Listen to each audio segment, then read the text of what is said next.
नमस्कार दोस्तों। आज इस वीडियो में हम बात करेंगे एग्रीमेंट के आगे कॉन्ट्रैक्ट की। तो इंडियन कॉन्ट्रैक्ट एक्ट का जो हमने लास्ट वीडियो देखा था, जिसमें हमने इंडियन कॉन्ट्रैक्ट एक्ट के एलिमेंट्स की बात करी थी और हमने वहाँ पर समझा था कि एक एग्रीमेंट किस तरीके से बनता है। और वहाँ पर हमने दो टर्म्स पढ़ी थी, एक ऑफर और एक एक्सेप्टेंस। तो हमने ये पढ़ा था कि जब ऑफर और एक्सेप्टेंस ये दो चीज़ें आपस में मिल जाती हैं तो एग्रीमेंट बनता है। एग्रीमेंट बनने के बाद में वो एग्रीमेंट कॉन्ट्रैक्ट में कैसे तब्दील होता है, अब हम उसकी बात करेंगे। तो अगर हम रोज़मर्रा की ज़िंदगी में बात करें तो एग्रीमेंट यानी कि ऑफर प्लस एक्सेप्टेंस। तो आप देखते हैं कि हम दोस्त से पार्टी मांगते हैं। एक एग्जांपल अगर मैं दूं, हम दोस्त से पार्टी मांगते हैं और दोस्त एग्री करता है, बट क्या हुआ कि उसने मेन टाइम पर पार्टी देने से मना कर दिया या वो कहीं व्यस्त हो गया और आपको उस टाइम पर पार्टी नहीं दे पाया। तो क्या उस केस में आप उसे कोर्ट में ले जाकर और उसके खिलाफ केस फाइल कर सकते हैं? क्या उसकी कंप्लेंट आप कर सकते हैं? कानूनी रूप से नहीं कर सकते। तो जब मैंने खुद कहा था कि एक एग्रीमेंट बनाने के लिए ऑफर प्लस एक्सेप्टेंस की ज़रूरत होती है, तो क्या उस एग्रीमेंट को लागू करवाया जा सकता है इंडियन कॉन्ट्रैक्ट एक्ट 1872 के तहत, हाँ या ना? तो इसका जवाब मैं आज आपको इस वीडियो में दूंगा। तो सबसे पहली चीज़, अगर रोज़मर्रा की ज़िंदगी में हम बात करें तो सुबह से लेकर शाम तक लगभग 100 से ज़्यादा या उससे भी ज़्यादा 200-300 बार तो हम आपस में कुछ ना कुछ बात करते हैं और प्रॉमिस भी करते हैं और आगे से हमें ऑफर भी मिलते हैं और उसका हम एक्सेप्टेंस भी देते हैं, राइट? तो इस तरह के अगर हम कॉन्ट्रैक्ट एक्ट के नियमों की बात करें तो उसमें कौन से एलिमेंट्स ऐसे हैं जो किसी भी एग्रीमेंट को कानूनन रूप से इन्फोर्स करवाते हैं और कौन से एलिमेंट्स ऐसे हैं जो इसको इन्फोर्स नहीं करवाते। तो ये समझना ज़रूरी है। ऐसे ही हम कोर्ट के पास नहीं जा सकते, ऐसे ही हम केस फाइल नहीं कर सकते। तो सबसे पहली चीज़ अभी जो हम बात करेंगे वो ऑफर प्लस एक्सेप्टेंस होना चाहिए। बट ये ऑफर प्लस एक्सेप्टेंस कैसा होना चाहिए? इसमें लीगैलिटी होनी चाहिए। क्या होनी चाहिए? लीगैलिटी। ऐसा नहीं है कि राम ने श्याम को कहा कि मैं तुझे 50,000 रुपए दूंगा अगर तू बॉम्ब बनाएगा। तो बॉम्ब बनाना लीगल नहीं है। तो इस तरह के कोई भी एग्रीमेंट हो, ये स्टार्टिंग से ही आपके वैलिड नहीं माने जाते क्योंकि इसमें लीगैलिटी नहीं है, राइट? तो ठीक उसी तरीके से और भी एग्जाम्पल हैं। सपोज मैं किसी को क्राइम करने के लिए उकसाऊं और बदले में उसको पैसे देने के लिए कोई एग्रीमेंट करता हूं। सपोज मिस्टर एक्स ने वाई को कहा कि अगर तू मिस्टर जेड का मर्डर करता है तो मैं तुझे 1 लाख रुपए की रकम दूंगा, राइट?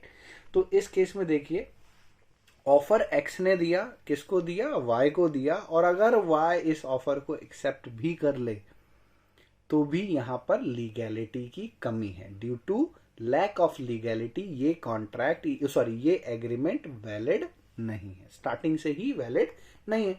और जब एक एग्रीमेंट वैलिड नहीं है तो कॉन्ट्रैक्ट क्यों नहीं बन सकता, अब मैं उसकी बात करूंगा, राइट? तो सबसे पहले मैं आपको एक एग्जांपल देना चाहूंगा। इंडिया में अगर हम बात करें तो आपने देखा होगा, हम में से सभी लोग कुछ ना कुछ ड्राइव करते हैं, चाहे वो 2 व्हीलर ड्राइव करते हैं चाहे वो 4 व्हीलर ड्राइव करते हैं। तो आपने देखा होगा, जब भी हम 2 व्हीलर या 4 व्हीलर पर होते हैं और अगर हम जेब्रा क्रॉसिंग को पार कर जाते हैं, राइट, व्हाइट पट्टी को, या इफ इन केस हमने कोई रेड लाइट गलती से भी जंप कर दी, राइट, तो उस पर जो ट्रैफिक पुलिस वाले खड़े होते हैं वो क्या करते हैं? हमें सीधा हाथ देकर रोक लेते हैं। और अगर हम नहीं रुके तो चालान हो जाता है, राइट? अगर रोक लिया तो भी चालान हो जाता है। तो उन्हें अथॉरिटी किसने दी? तो जब एक ट्रैफिक पुलिस ने हमें रोका तो हमने क्या तोड़ा? नियम तोड़ा या कानून तोड़ा? ये दो अलग अलग बातें हैं, राइट? तो आपने कई बार ये टर्म सुनी है और बड़ा कंफ्यूजन रहता है कि नियम और कानून में क्या फर्क होता है, राइट? तो सबसे पहले मैं आज बताऊंगा set of rules and regulation और लॉ में क्या डिफरेंस होता है, राइट? तो आपने देखा हमारी जिंदगी में बहुत सारे नियम लगाए जाते हैं। लाइक हमारे सोने का समय घर वाले तय कर लेते हैं कई बार, हमारे उठने का समय, हमारे स्कूल जाने का टाइम, ये सब कुछ क्या है? रूल्स हैं, राइट? और हम इसे बचपन से फॉलो करते हैं। थोड़े बड़े हुए, जॉब पर गए हम, जॉब लगी हमारी, वहाँ भी कुछ रूल्स होते हैं कि आपको इतने बजे रिपोर्ट करना है, मॉर्निंग में 10 AM और इवनिंग में आफ्टर 7:30 ही आपका लॉग आउट होगा, राइट। तो ये कुछ क्या है, रूल्स हैं आपके। तो ये रूल्स और लॉ, इन दोनों ही टर्म में क्या डिफरेंस है, अब मैं उनकी बात करूँगा, राइट। तो इंडिया में जब ट्रैफिक नियम नहीं होते थे तो हमने क्या देखा कि एक्सीडेंट बहुत ज़्यादा होते थे, क्योंकि नियम तो कोई था नहीं और किसी को कोई समस्या भी नहीं थी। बट हुआ क्या, कानून कब बनते हैं, जब समस्याएं बढ़ जाती हैं। और समस्याएं कब बढ़ी, जब इंडिया में मोटर व्हीकल्स की संख्या बढ़ गई। अब व्हीकल ज्यादा, एक्सीडेंट ज्यादा, और एक्सीडेंट ज्यादा तो उस केस में प्रॉब्लम बढ़ी। अब प्रॉब्लम बढ़ी तो एक बार सोचना पड़ा भाई कि प्रॉब्लम तो बढ़ती जा रही है। तो उस केस में क्या हुआ कि कुछ set of rules and regulation तैयार करेंगे, जिसमें ये चीज लिखी गई कि रेड लाइट जंप करने पर एक फाइन होना चाहिए। रेड लाइट जंप होने पर एक फाइन है, ओवर स्पीडिंग पर एक फाइन है, विदाउट सीट बेल्ट जाएंगे एक फाइन है, हेलमेट नहीं लगाएंगे तो एक फाइन है। तो ये सारे नियम कैसे बने, ये सारे नियम इसलिए बने क्योंकि हमें एक प्रॉब्लम का सॉल्यूशन निकालना था, राइट। तो ठीक इसी तरीके से जब भी बड़ी सारी प्रॉब्लम्स का सॉल्यूशन निकालने के लिए कुछ हम नियम बना देते हैं, रूल्स बना देते हैं, तो अभी भी ये लॉ नहीं कहलाएगा, क्या कहलाएगा, रूल्स, सेट ऑफ रूल्स। एक रूल सिंगल जो हमने बनाया और उसके साथ अगर हमने बड़े सारे रूल्स उसमें ऐड कर दिए तो सेट ऑफ रूल्स कहलाता है, राइट। अब इस सेट ऑफ रूल्स को हम क्या करेंगे, इसकी एक कॉपी हम पार्लियामेंट भेजते हैं। कहाँ भेजते हैं, पार्लियामेंट भेजते हैं, और अदर गवर्निंग बॉडीज को भेजते हैं, राइट। तो पार्लियामेंट को जाना जरूरी रहता है, राइट। तो वहां पर ये बिल क्या होता है, ये जो रूल्स एंड रेगुलेशन है ये पास होता है, राइट। और जितनी भी गवर्निंग बॉडी है जिनको हमने भेजा वहां से ये रूल्स पास होता है, राइट। तो एक बार जब ये set of rules and regulations कानूनन तौर पर पास कर दिए जाते हैं तो इसमें क्या जुड़ जाती, इन्फोर्सेबिलिटी। टर्म को याद रखिएगा, इन्फोर्सेबिलिटी।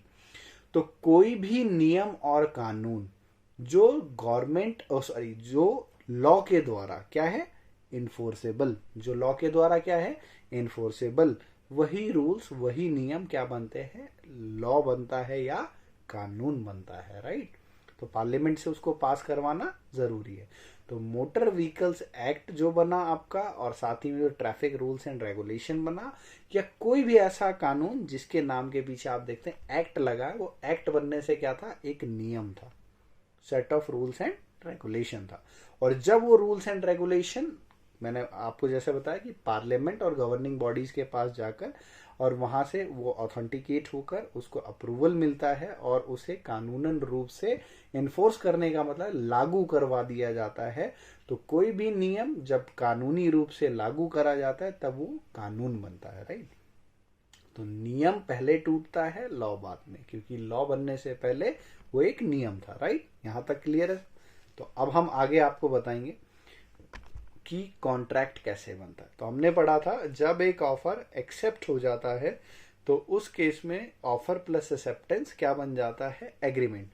और जब एक एग्रीमेंट में क्या जुड़ जाती है, इन्फोर्सिबिलिटी बाय लॉ, यानी कि एक ऐसा एग्रीमेंट जिसको कानूनी तौर पर लागू किया जा सकता है, उस एग्रीमेंट को हम क्या बोलते हैं, contract.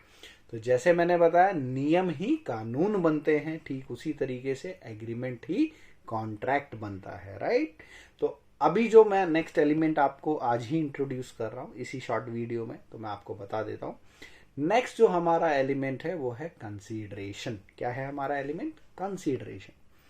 So no contract and no agreement are valid without consideration, या हम ये भी कह सकते हैं कि जो भी कॉन्ट्रैक्ट हमारा बनता है उसमें एग्रीमेंट बनने के टाइम पर ही एक कंसिडरेशन होने की जरूरी प्रक्रिया होती है।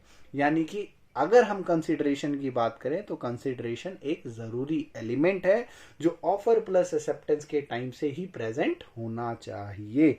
यानी कि मैंने जब कहा था 5 लाख रुपए में मैं अपनी कार बेचना चाहता हूं मिस्टर एक्स को, तो इस केस में आप ध्यान रखिएगा मैंने ऑफर करा, किसको करा, मिस्टर एक्स को। तो जो ऑफर देता है वो कौन है, ऑफरर।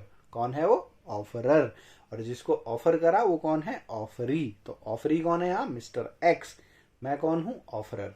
मैंने उनको क्या ऑफर दी? I want to sell my car, मैं अपनी कार बेचना चाहता हूं मिस्टर एक्स।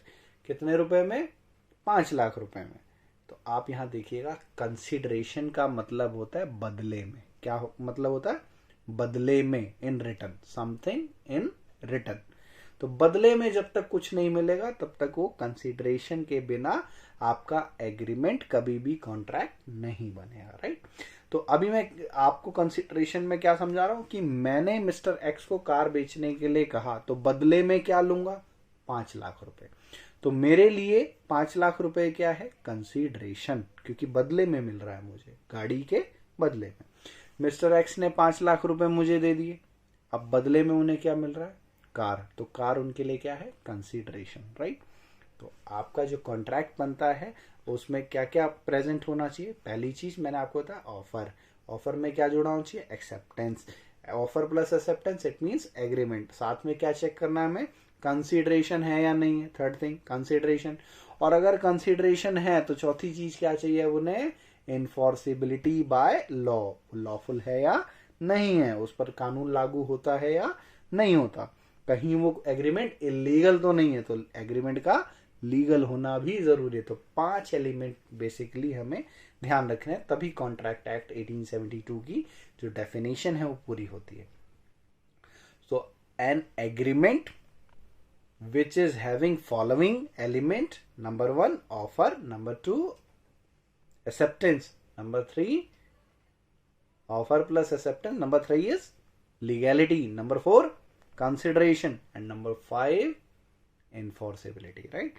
तो अगर इसको हम थोड़ा शॉर्ट करना चाहें तो ऑफर प्लस एक्सेप्टेंस एग्रीमेंट होता है। तो अब हम क्या कह सकते हैं कि agreement plus legality plus enforceability is equal to contract, right. तो आज की वीडियो में इतना ही। ये छोटी छोटी वीडियोस छोटे छोटे टॉपिक्स को कवर करेंगी। आप हमारी फुल वीडियोस का एक्सेस ले सकते हैं। आपको क्या क्या मिल सकता है हमारे प्लेटफॉर्म से? Live classes, recorded classes, face to face classes. तो आपको एक डिस्क्रिप्शन में गूगल फॉर्म मिलेगा। आपको जो भी वीडियोस चाहिए इस यूट्यूब के प्लेटफॉर्म पर, और आपको जो भी टॉपिक्स कवर करने हैं, आपके एग्जाम्स नज़दीक आ रहे हैं, कुछ भी है, तो आप हमें उस गूगल फॉर्म के थ्रू कांटेक्ट कर सकते हैं और आपकी रिक्वेस्ट का 24 आवर्स में आपको सॉल्यूशन ज़रूर मिलेगा। और आप जो भी वीडियो रिक्वेस्ट करेंगे वो आपको अपलोड होकर ज़रूर मिलेगी। आपको पर्सनल लिंक उसका एक्सेस का मिल जाएगा, राइट। तो आप क्या क्या कर सकते हैं? आप कॉमर्स का कोई भी सब्जेक्ट पढ़ सकते हैं इस प्लेटफॉर्म से। आप law, economics, accountancy, corporate law, business law, साथ ही में ethics, communication, business economics, micro economics, macro economics और भी बाकी सब्जेक्ट्स का आप यहाँ से बेनिफिट्स ले सकते हैं और अपने टॉपिक्स को टाइमली कवर कर सकते हैं for your upcoming examination. Classes की बात करें, 11th class, 12th class, graduation as well as CA, CS and CMA students हमारे इस चैनल का बेनिफिट ले सकते हैं, राइट। तो आज की वीडियो में इतना ही, और अगर वीडियो अच्छा लगे तो आप इसको उन स्टूडेंट्स तक ज़रूर पहुंचाएं जो अभी पढ़ाई कर रहे हैं या जो पढ़ाई करना चाहते हैं। बाकी जो स्टूडेंट नहीं भी हैं इस वीडियो को देखते हैं तो आप इस तरह की वीडियोस का फ़ायदा उठा सकते हैं और अपनी नॉलेज को अपग्रेड कर सकते हैं, क्योंकि जागरूकता किसी भी उम्र में आप बढ़ा सकते हैं। और लॉ एक ऐसा सब्जेक्ट है, इकोनॉमिक्स एक ऐसा सब्जेक्ट है जो आपको कई चीज़ें ऐसी सिखाता है जिससे आप अपनी लाइफ को, अपने लाइफस्टाइल को काफ़ी इजीली चेंज कर सकते हैं। और आपको जागरूकता जब मिलती है तो आप इजीली किसी भी सिचुएशन में समझदारी से काम कर सकते हैं, राइट। तो आप free of cost in videos का एक्सेस ले ही पा रहे हैं, और इन फ्यूचर ऐसी वीडियोस को आप इजीली एक्सेस कर पाएँ और आपके जानने वाले भी कर पाएँ, तो आप प्लीज़ इस वीडियो को शेयर करिए, राइट। Thank you.